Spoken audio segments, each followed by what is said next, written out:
মানে 1 লাখ টাকা দেওয়ার কথা ছিল গতকাল।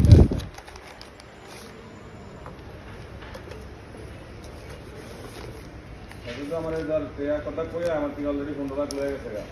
এই কথা কয়ে গতকাল দেওয়ার কথা আমি চাই নাই কি আছে আমার থেকে একদিন পরে দিয়ে সমস্যা নেই, দেওয়ার হয়তো শেয়ার দিয়ে দেবে, শেয়ার ঝামেলা আমার থেকে মিলাই দিলে হিসাব দিয়ে টেয়ার হয়ে গেছে।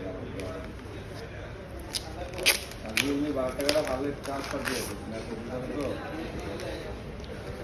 তো দিয়ে আমার